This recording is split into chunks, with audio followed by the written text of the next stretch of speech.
స్వామి ఏ శరణమయ్యప్ప. స్వామి శరణం స్వాములకు అందరికీ. నా వీడియో ఏదో ఇద్దరో ముగ్గురో చూస్తున్నారు, కానీ మనం ఏదైనా చేయదైనా హెల్ప్ చేయాల్సి అవసరం లేదు, కానీ కనీసం మనం చెప్పే వీడియోలన్నా కనీసం షేర్ చేయండి స్వామి. ఇది ఒక్కటన్నా చేయండి. కనీసం మనకి ఏదైనా సేవ కూడా ఏం చేయలేదు కదా, కనీసం ఇది ఒకటి షేర్ చేసి కొంచెం మనం చేస్తున్న విషయం 10 మందికి తెలియాలనేది అంతే, ఏం లేదు. నన్ను చూసి ఇంకొక నలుగురు వస్తారనేది ఒక నా కాన్సన్ట్రేషన్ అంతే.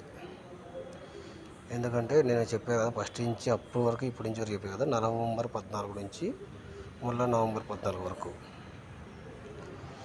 ఈ విషయం నేను అందరికీ తెలియాలనేది షేర్ చేయండి అంటున్నాను. మనం ఈ అంటే ఊరికి ఇది చెప్పడం వాటికి కానీ చేయడం కష్టమే, కానీ మనం అనుకున్న వాటి ఇంకా చేయాల్సింది తప్పదు. ఇంకోటి ఏమిటంటే ప్రతి ఒక్కరు ఇది స్వామి ఇది కాదు కుదరదు అనే వాళ్ళకందరికీ మనం చేయగలం అనేది ఒక కాన్సన్ట్రేషన్ అంతే. కనీసం మనకు ఎటువంటి సహాయం ఎటువంటి చేసేవాళ్ళు లేకున్నా కానీ కనీసం షేర్ అన్న చేయండి, 10 మందికి తెలుస్తుంది అంతే. ఓకే స్వామి, స్వామి శరణం అందరికీ. ఇది ఒక్క సహాయం అన్న చేయండి స్వామి. కనీసం షేర్ చేసి 10 మంది మన వీడియో చూడాలనేది నా కాన్సన్ట్రేషన్ అంతే. స్వామి శరణం స్వామి.